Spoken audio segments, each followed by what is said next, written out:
Why do black people continue to support Trump when his policies seemingly work against us? On one side of the spectrum, Trump's domestic policies are blatantly anti-black. But there's another facet to Trump's white nationalism that many overlook. It's his anti-NATO foreign policy. Are you concerned about the potential impact of returning President Trump? Yes. But looming over what was meant to be a symbol of American-led unity is the potential return to power of Republican President Donald Trump, a change that could upend U.S. foreign policy. The Republicans' penchant for praising Putin and his threats that NATO members needed to pay more for mutual defense have alarmed allies. One of the presidents of a big country stood up and said, well, sir, if we don't pay and we're attacked by Russia, will you protect us? I said, you didn't pay? You're delinquent? He said, yes, let's say that happened. No, I would not protect you. In fact, I would encourage them to do whatever the hell they want. You got to pay. You got to pay your bills. I think that it is absurd for us to devote so many resources, so much attention, and so much time to a border conflict 6,000 miles away when our own U.S. southern border is wide open. We've got to focus more on our own problems close to home. That's my first position.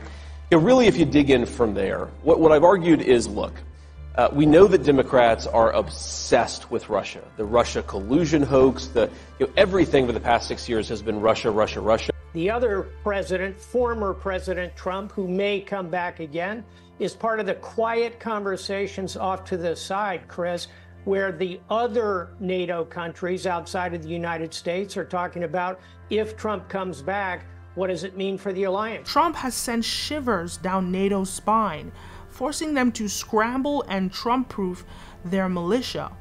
What he fails to grasp is that NATO is the backbone of the white power structure. Without it, the entire edifice would crumble. America is not being done over. It's a prime beneficiary of the international system that it's set up. And its willingness to police globalization, whilst I can see that is onerous and expensive, it's profoundly beneficial. It's why the dollar is the world's reserve currency, for instance. The stagnation Trump plans for NATO has the potential to dismantle the white power structure as we know it, sowing chaos and immobilizing their most potent tool. But why doesn't Trump comprehend this? In reality, Trump's brand of white supremacy is so isolationist and self-serving that it might be exactly what Africa needs to liberate itself from the West's military exploitation. While the West focuses on wars in Ukraine and Palestine, deepening divisions against Russia and China, a multipolar world is ideal for Africa, granting Africa and Black communities the leverage needed to organize and ascend. There is a geopolitical war brewing behind the scenes, and Africa has found itself in the crossfire. But could this benefit Africa? Let's talk about it. This week, China is bringing in the heads of state from Nigeria, South Africa, Mali, Congo, and others to convince them that China, not the West, are the true friends of Africa, and they want to lay out a long-term roadmap for how Africa can develop without relying on Western groups like the IMF or World Bank. But why does China care so much about Africa's future? Because they want to undermine the West. China hates that the West has the ability to control trade, that they can threaten sanctions at will, and that the West has embarrassed them on the Taiwan issue. But for the past few decades, they have been powerless to challenge the West on these key issues and have had to play nice with Western leaders. That is because the West has two major assets on their side, the US dollar and the euro. Being the world's dominant currencies, this allowed America and Europe to create nearly limitless amount of debt without experiencing hyperinflation. This allows the West to fund their enormous military budget while at the same time providing Western companies with the capital resources that makes them very difficult to compete against. How does Africa play into this storyline? Africa controls the most important raw resources in the world, and if they were to favor BRICS, this could potentially end the dominance of the US dollar and the euro. This would mean that the West could lose their ability to fund their global military presence, which is China's dream outcome. This would take decades, but China is known to play the long game. Take Niger, for example. After their military coup in 2023, France lost the ability to exploit them, marking a new chapter in France's waning influence. In the summer of 2023, the Biden-Harris administration and France urged ECOWAS to initiate conflict in the Sahel. While leaders complied, most West African national assemblies and the African Union refused to go to war. Niger then compelled both militaries to withdraw. The French left first, followed by the US taking its time. So what did Niger do? They invited the Russian military to the very base that the US military occupied. Naturally, having both US and Russian forces in close proximity without sparking World War III is untenable.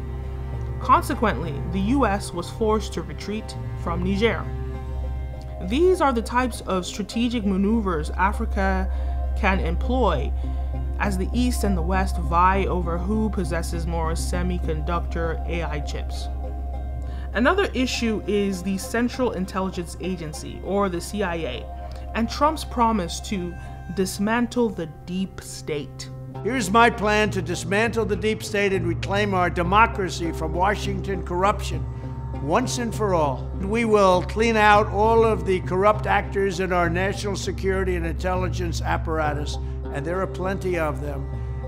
The departments and agencies that have been weaponized will be completely overhauled so that faceless bureaucrats will never again be able to target and persecute conservatives, Christians, or the left's political enemies, which they're doing now at a level that nobody can believe. Fourth, to expose the hoaxes and abuses of power that have been tearing our country apart, we will establish a Truth and Reconciliation Commission to declassify and publish all documents on deep state spying, censorship, and corruption, and there are plenty of them. Fifth, we will launch a major crackdown on government leakers who collude with the fake news to deliberately weave false narratives and to subvert our government and our democracy. When possible, we will press criminal charges. Seventh, I will ask Congress to establish an independent auditing system to continually monitor our intelligence agencies to ensure they are not spying on our citizens or running disinformation campaigns against the American people, or that they are not spying on someone's campaign like they spied on my campaign. It seems the entire US political infrastructure acknowledges the threat Trump poses to the country. It's no surprise there's significant bias against him from national security personnel. However, these individuals are not allies to African progress. They have historically and continue to be accused of fueling global divisions under the guise of quote-unquote national security and quote-unquote counterterrorism. When rumors surfaced that the Biden-Harris administration sought to station US military in Nigeria days after their Niger exit, it sparked an uproar and was quickly denied by the Nigerian government. Many African leaders have been branded as CIA informants, puppets upholding the West's economic warfare for personal gain, a system meticulously designed since the transatlantic slave trade. It is no wonder Africans are awakening to our aggressively hidden histories and the intricate architecture of white supremacy that conceals itself to perpetuate its existence. It survives solely by constructing a formidable wall of military might, propaganda, and economic warfare. Western leaders will go to any lengths to uphold this system, maybe even if it means annihilating life as we know it. As the Biden-Harris administration instigates wars with Russia and China, one must question their true motives. While it was once estimated that 100 nukes could end humanity, today our technology is far more advanced. One nuclear-armed submarine alone contained the equivalent of 5,000 Hiroshima bombs. So when Trump claims his policies aim to avert World War III, he might actually be onto something. This is another reason why he is admired outside the Western world. White supremacy is a fragile construct, maintaining its power only when it remains the majority.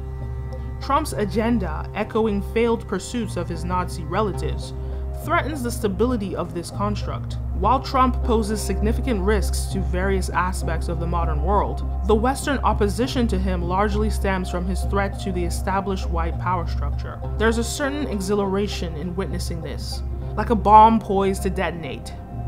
Once the dust settles and everything lies in ruins, there may be a rare opportunity to rebuild something new from the ground up. However, with his plans for Project 2025, how likely is Trump to actually construct a system that benefits Africa in the long run? The best predictor of the future is the past. Recent Trump-backed Supreme Court decisions reveal they aren't exactly pro-black. In fact, America's forefathers, whom Trump models himself after, weren't exactly pro-black either. The American-African situation is so ridiculously peculiar because we want the oppressor to help us get freedom. So what is the promise of Kamala, and what can she truly bring to the table? Is she a Biden, Obama, Clinton clone? Or is she the leader who can carve a new path for Africa? Do you support reparations for Black people?